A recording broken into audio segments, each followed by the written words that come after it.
देखो भाई next question है और बहुत ही इंपॉर्टेंट है, स्प्रिंग का है। A spring of force constant K is cut into two pieces such that one piece is double that of other। Spring को बहुत सारे क्वेश्चन इस तरह के आते हैं, स्प्रिंग को काट दिया जाता है, ठीक है, और स्प्रिंग कांस्टेंट से रिलेटेड होते हैं क्वेश्चन वो।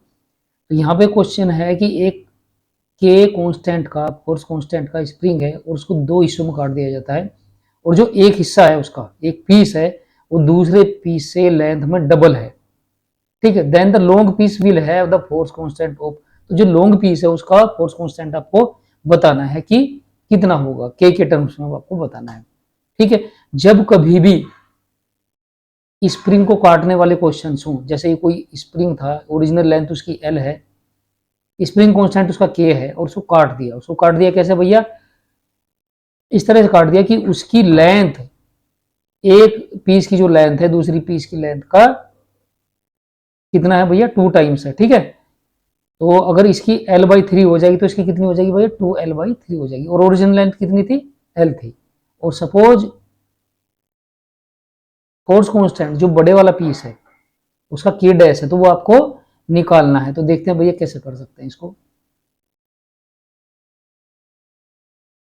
देखो इस तरह के जब भी क्वेश्चन होते हैं स्प्रिंग को काटने वाले, तो जो स्प्रिंग कांस्टेंट होता है के,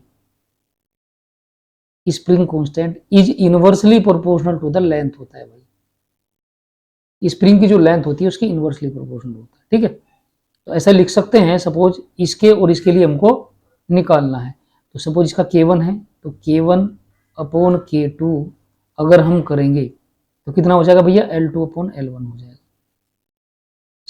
सपोज इसकी लेंथ, इसकी जो लेंथ है वो L2 है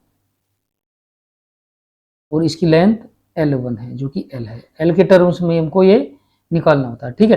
तो K1 कितना था भैया, K था, वो दिया हुआ है, तो K अपॉन K2 आपको निकालना है जो कि K डैश आपने मान रखा है, तो K डैश मान लीजिए इसको, इज इक्वल टू L2 कितना है भैया, 2L अपॉन 3 अपॉन 3 और अपॉन L1 कितना था भाई, L1 तो L ही था, तो L कर देंगे इसको आप, इज इक्वल टू ये आ जाएगा आपका 2L अपॉन 3L, ये आ गया, L से L कैंसिल हो जाएगा, इसका मतलब ये हो जाएगा आपका K डैश अपॉन K अगर आप निकालेंगे तो ये हो जाएगा आपका 3/2, इसका मतलब ये आ जाएगा आपका K dash is equal to 3/2K,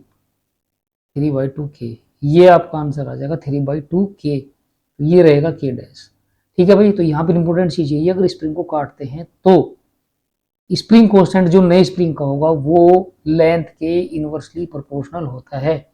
ये चीज आप, ये कॉन्सेप्ट है बहुत इंपॉर्टेंट, इसको आप सेव करके रख ले माइंड में अच्छी जगह कहीं पर, ठीक है भाई। तो ये क्वेश्चन आपका हो गया।